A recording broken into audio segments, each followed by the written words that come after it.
إن الحمد لله نحمده ونستعينه ونستغفره ونستهديه ونتوب إليه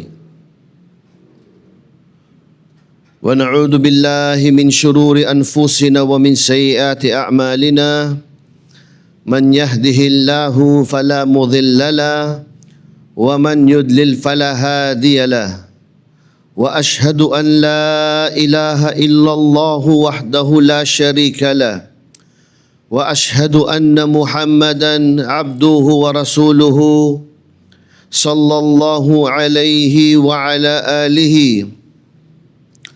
ومن تمسك بسنته إلى يوم الدين. فقال الله تعالى: يا أيها الذين آمنوا اتقوا الله حق تقاته ولا تموتن إلا وأنتم مسلمون. وقال أيضا: يا أيها الناس اتقوا ربكم الذي خلقكم من نفس واحدة وخلق منها زوجها وبث منهما رجالا كثيرا ونساء واتقوا الله الذي تساءلون به والأرحام إن الله كان عليكم رقيبا. وقال سبحانه وتعالى: يا أيها الذين آمنوا اتقوا الله وقولوا قولا سديدا يصلح لكم أعمالكم ويغفر لكم ذنوبكم ومن يطع الله ورسوله فقد فاز فوزا عظيما. أما بعد فإن أصدق الحديث كتاب الله وخير الهدي هدي محمد صلى الله عليه وسلم وشر الأمور محدثاتها وكل محدثة بدعة وكل بدعة ضلالة وكل ضلالة في النار. Tunay na ang lahat ng papuri ay para lamang kay Allah subhanahu wa ta'ala. Atin siyang pinupuri, sa Kanya tayo humihiling ng ating mga pangangailangan at sa Kanya tayo nahingi ng kapatawaran para sa ating mga kasalanan. Ako'y nagpapakupkop kay Allah laban sa kasamaan ng aking sarili at sa masamang resulta ng aking mga gawa. At tunay nga na sino man ang gabayan ni Allah ay walang makapagliligaw at sino man ang kanyang hindi bigyan ng gabay ay hindi ito makasusumpong ng gabay. Ako'y sumasaksi na walang Diyos na karapat dapat sambahin maliban lamang si Allah ang nag-iisa, ang walang katambal. At ako'y sumasaksi na si Muhammad sallallahu alaihi wasallam ay ang kanyang huling sugong ipinadala para sa sangkatauhan.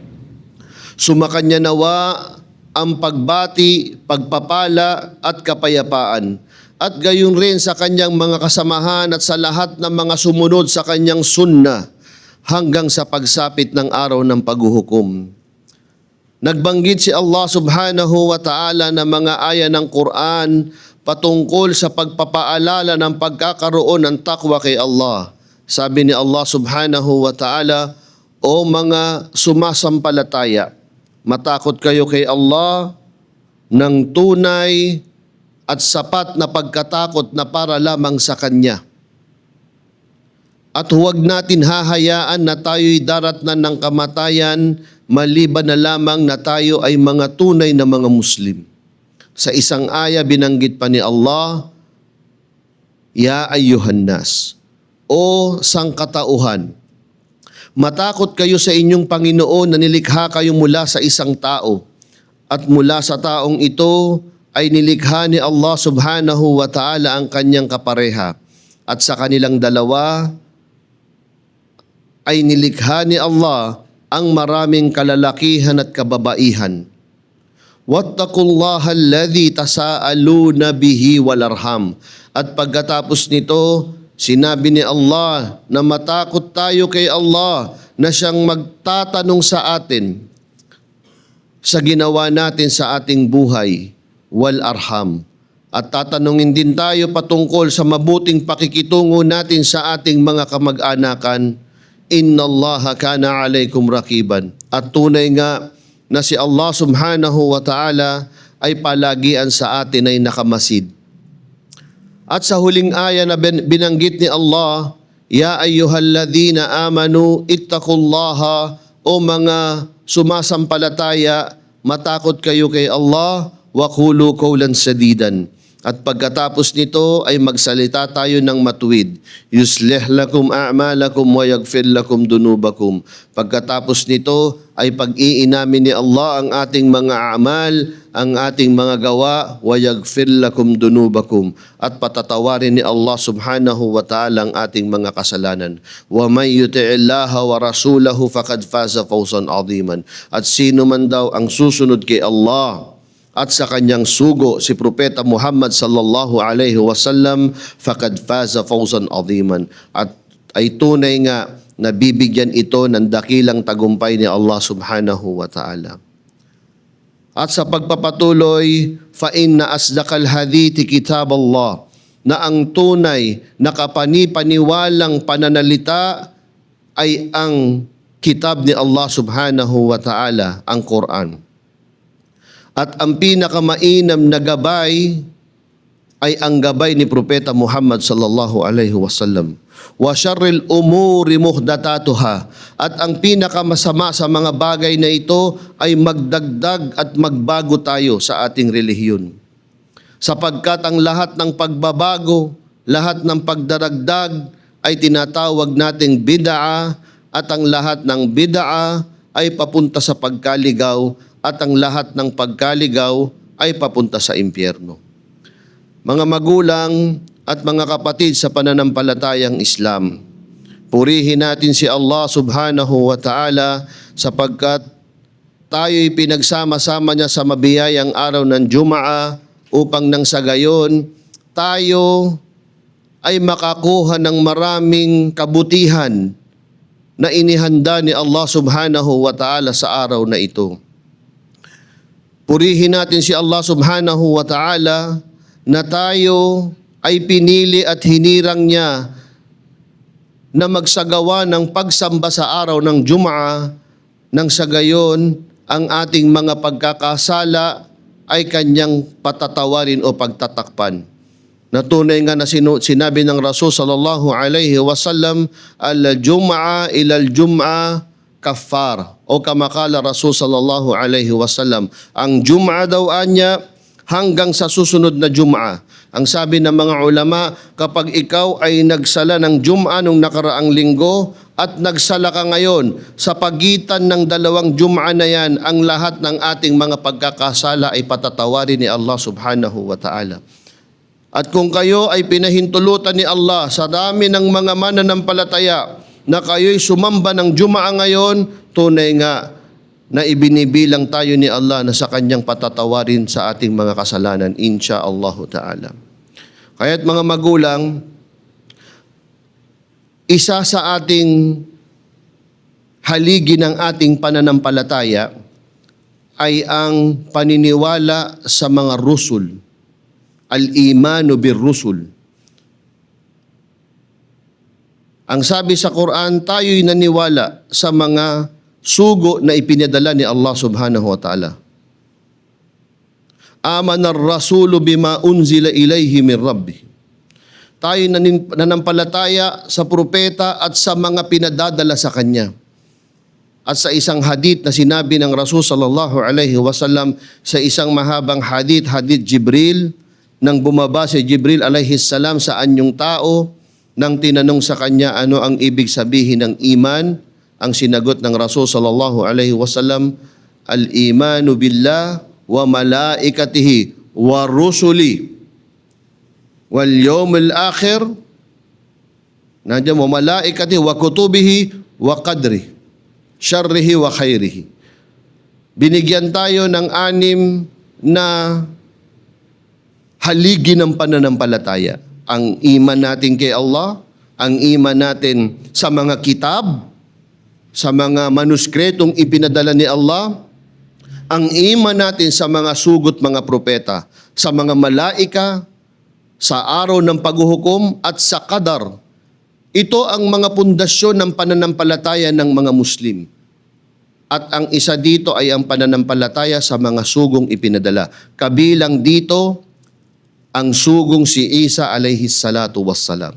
Isa ibn Maryam. Walang Muslim na maaring mag-angkin ng kaganapan ng kanyang pananampalataya maliban na lamang na naniwala, sinampalatayanan niya ang pag-iral at ang mga mensahe ni Isa alayhi salam, o mas kilala sa pangalang Hesukristo sa salin sa ating wika. Ang Islam ay ang nag-iisang relihiyon na hindi Kristiyano na naniniwala kay Hesukristo. Kahit na pa ang mga Hudyo na kung saan ay dito na pabibilang ang lahi ni Jesus, ay hindi siya kinilala bilang sugo ni Allah subhanahu wa ta'ala. Bagkus, kinilala siya bilang impostor, bilang mapanlinlang, at bilang huwad na propeta. Ngunit sa pananampalatayang Islam, kinilala natin si Hesukristo dahil yon ang nakalagay sa maluwalhating Quran. Ang sabi ng Quran, Innamal Masih Isa ibn Maryam Rasulullah wa kalimatuhu alqaha ila Maryam wa ruhun minhu. Ang sabi ni Allah subhanahu wa ta'ala, tunay na ang Mesaya na si Isa alayhi salam, Maryam anak ni Maria, ay sugo ni Allah, Rasulullah. Kung ano ang posisyon ni Propeta Muhammad sallallahu alayhi wasallam, ganun din ang karangalan na binigay ni Allah subhanahu wa ta'ala kay Hesukristo. Nabansagan siya, nakilalanin siyang Rasulullah. Hindi lahat ng sugo ni Allah subhanahu wa ta'ala ay binigyan ng titulong Rasulullah. May mga nabiyullah, mga anbiya, pero hindi lahat ay Rasulullah. At isa, si Isa ibn Maryam, na kinikilala ng mga Muslim bilang Rasulullah, bilang mensahero at sugo ni Allah subhanahu wa ta'ala. At naniniwala rin ang mga Muslim na si Isa alayhi salam ay ipinanganak na milagrosa sa pamamagitan ni Maria o ni Maryam, na hindi kinakailangan ng pagkakaroon ng asawa o pakikipagtalik ni Maryam. Ito ay isang milagro mula kay Allah subhanahu wa ta'ala na sinabi sa Quran na nilikha ni Allah subhanahu wa ta'ala si Isa alayhi salam mula sa wala. Mula sa hindi pagkikipagtalik ng mag-asawa tulad ng paglilikha niya kay Adan. Ang sabi ni Allah subhanahu wa ta'ala, Inna matala Isa indallahi kamathali Adam, khalaqallahu min turab, thumma qala lahu kun fayakun. Ang tulad ni Isa alayhi salam ay kung paano nilikha ni Allah subhanahu wa ta'ala si Adam. Sapagkat maraming nagsasabi sa ating mga kababayan at kaibigan na mga Kristiyano, kaya nila sinasamba si Isa alayhi salam sapagkat nilikha daw si Isa o pinanganak daw si Isa alayhi salam o si Hesukristo ng milagrosa, na dahil dito ay sinamba siya. Ang sabi naman ng Quran, mas mahirap likhain si Adan sapagkat siya'y mula sa wala. Khalaqahu min turab. Hindi tulad ni Isa alayhi salam ay meron na siyang ina. Mas madaling likhain ni Allah subhanahu wa ta'ala ang meron ng pag-iral kaysa mula sa wala. Kaya nga sinabi sa Quran, Inna mathala Isa indallahi. Kang ang katulad lang, kung sa kapangyarihan lang ni Allah subhanahu wa ta'ala, ay ang pagturing niya kay Isa alayhi salam ay parang si Adam, nilikha siya mula sa turab, mula sa lupa, faqala lahu kun fayakun, at sinabi na maganap at magaganap. Ganto kataas at kalaki ang kapangyarihan ni Allah subhanahu wa ta'ala. Naniniwala ang mga Muslim unang-una na si Isa alayhi salam ay umiral, kinilala siya bilang Rasulullah, sugo ni Allah subhanahu wa ta'ala. Kinikilala ng mga Muslim na si Isa alayhi salam ay ipinanganak ng milagrosa sa pamamagitan ng isang dalisay na babae na si Maryam alayhis salam, na kahit na pa sa Quran ay meron isang buong sura na para lamang kay Maryam. Isang buong sura na para lamang sa pagtalakay sa buhay ni Maryam at ni Isa alayhis salam. Pero ganun pa man, hindi kailanman ng mga Muslim sinamba si Isa alayhis salam sapagkat tayo ay sumasamba lamang sa nag-iisang Diyos na si Allah subhanahu wa ta'ala. Ang isa pa, sa paniniwala ng ating mga kapatid o ating mga kaibigang mga Kristiyano, kamag-anak, mga mahal sa buhay, ang iba sa kanila, ang paniniwalang si Hesukristo ay naipako sa krus. Naipako sa krus. Ang sabi sa Quran, وَمَا قَتَلُوهُ وَمَا صَلَبُوهُ وَلَكِنْ شُبِّهَ لَهُمْ. Hindi daw anya nila napatay si Hesukristo at hindi nila anya naipako sa krus si Kristo bagkos shubbiha lahum. Nagmukhang ganoon sa kanila ang naganap pero hindi yun ang tunay na naganap. Hindi nila napatay si Kristo. Bakit sinasabi to ng ating mga kababayan? Sapagkat naniniwala sila na sa pamamagitan daw anya ng pagkapako ni Hesukristo, pagkamatay ni Kristo, ay natutubos ang kanilang mga kasalanan. Kahit na gumawa ka ng napakaraming kasalanan, kapag daw anya ikaw ay nanampalataya kay Hesukristo, ay nahuhugasan ng dugo ni Kristo ang iyong pagkakasala. Wa iyadan billah. Ang sinabi sa Quran, wala taziru waziratun wizra ukhra. Ang sabi ni Allah, walang sino man makapagdadala ng kasalanan ng iba, bawat isa ay mananagot sa sarili niyang gawa.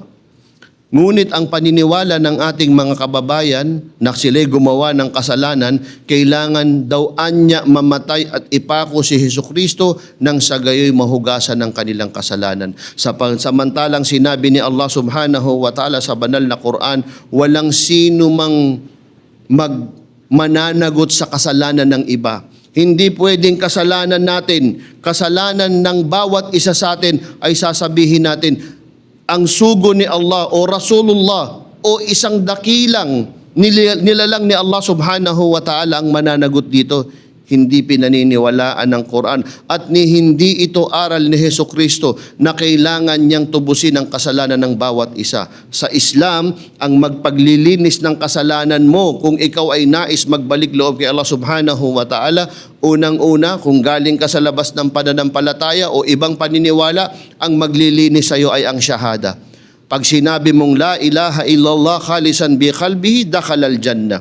Ang sino mang nasa labas ng paniniwalang Islam at siya'y nagbigkas ng la ilaha illallah khalisan bi qalbihi, dalisay sa kanyang puso, ay pinatawad ni Allah subhanahu wa ta'ala ang kanyang kasalanan wa dakhalal jannah at papapasukin siya ni Allah subhanahu wa ta'ala. Sa iba pang riwaya, wa ma kana min amal.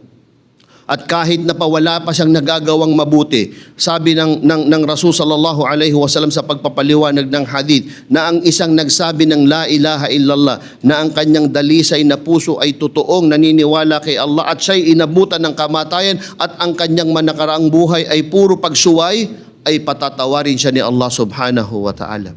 At doon naman sa mga Muslim, mga sumasampalataya na at kumikilala kay Allah subhanahu wa ta'ala at nakagawa ng kasalanan na nais magbalik loob kay Allah, hindi kailangan ng sakripisyo, hindi kailangan may ipako sa krus, hindi kailangan may mamatay.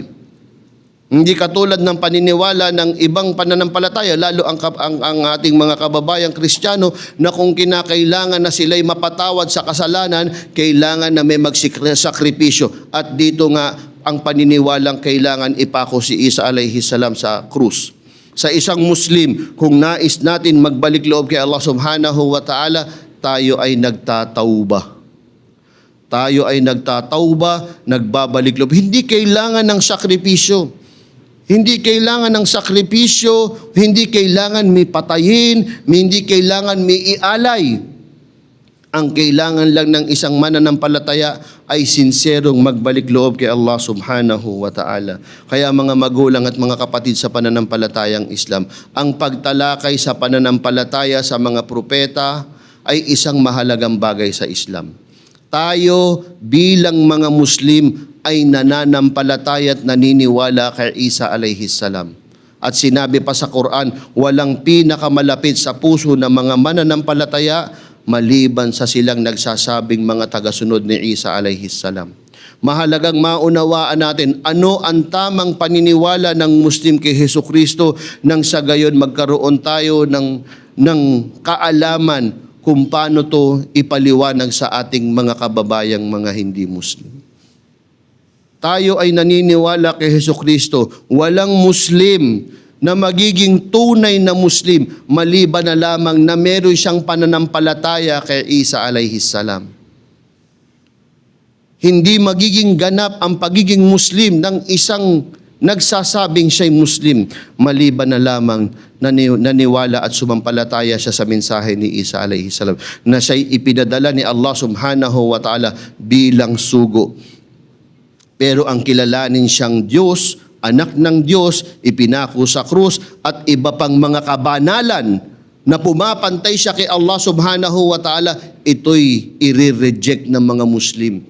Ito ay hindi tatanggapin ng mga Muslim sapagkat ang sinasamba ng mga Muslim ay siyang sinamba rin ni Isa alayhis salam. Kaya mga magulang at mga kapatid sa pananampalatayang Islam, idua natin na tayo ang maging dahilan ng gabay dito sa ating lugar, sa ating mga kaibigan at mga mahal sa buhay na mga hindi pa sumasampalataya. Tayo nawa ang maging dahilan na malagay natin sila sa tamang landas. Wa aqulu qawli hada wa astaghfirullah li wa lakum wa lisa'il muslimina min kulli dhanbin fastaghfiruhu fa innahu huwal ghafurur rahim. Bismillahirrahmanirrahim. Alhamdulillahi wa bihi nasta'in fi umuri dunya waddin. Wa sallallahu ala nabiyina Muhammad wa ala alihi wa sahbihi ajma'in. Ang lahat ng papuri ay para lamang kay Allah subhanahu wa ta'ala.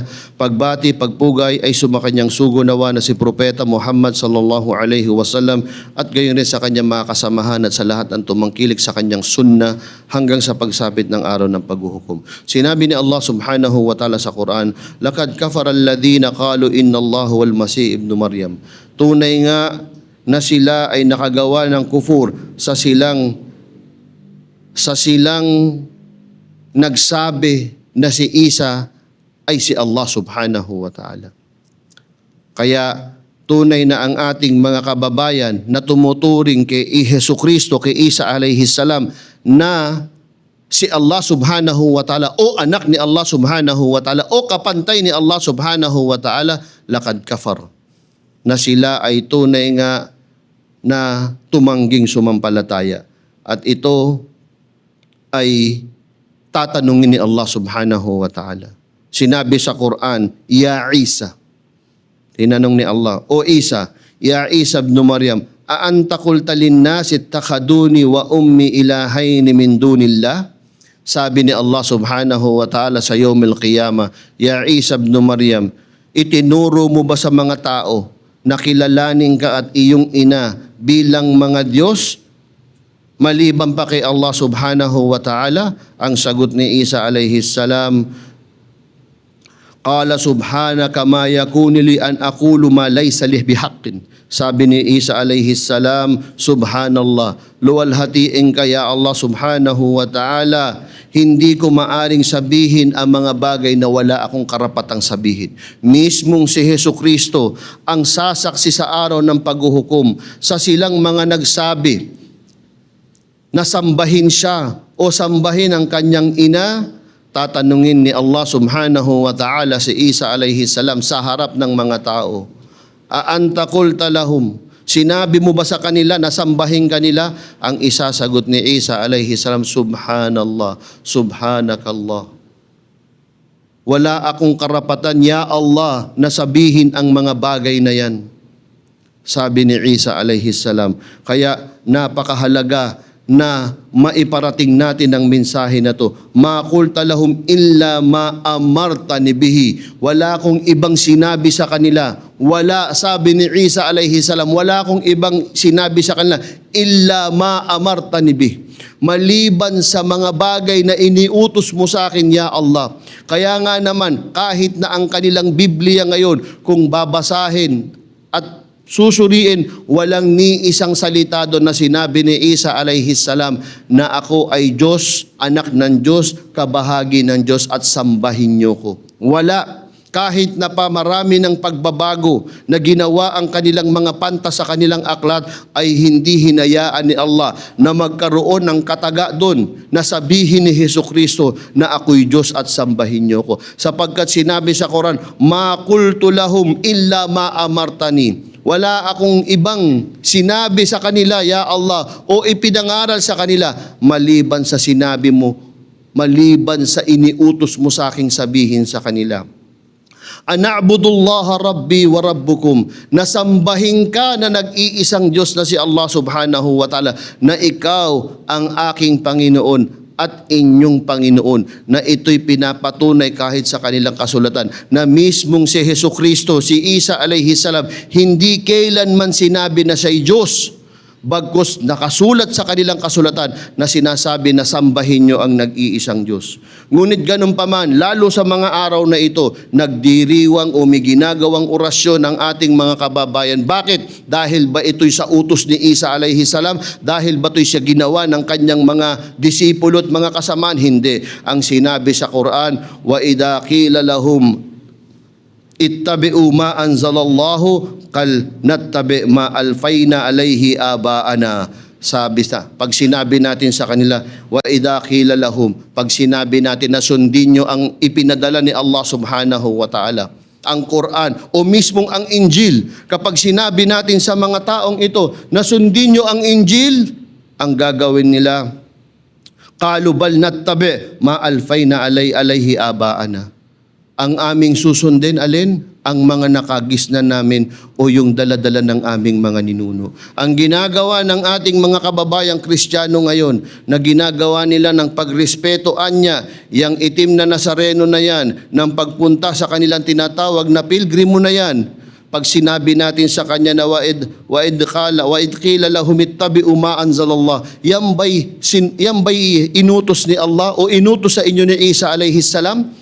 Sundin nyo kung ano yung nakalagay sa Injil at Torah at nakalagay sa Quran. Ang isasagot nila, hindi. Ang sinusunod namin ay kung ano yung nakasanayan namin, kung ano yung ginagawa ng aming mga ninuno. Kaya itong nakikita natin sa mga palabas ngayon, sa mga balita at social media, na ngayon ay nagsasagawa sila ng iba't ibang mga orasyon at gawain na inaanya na ito'y paggalang, pagrespeto kay Kristo. Ito'y hindi kahit kailan nanggaling sa Injil, hindi nanggaling sa Torah at hindi kailanman nanggaling sa Quran. Bagkus, ito'y minana nila sa kanilang mga ninuno, minana nila sa kanilang mga maamain na kung saan ay isang ligaw.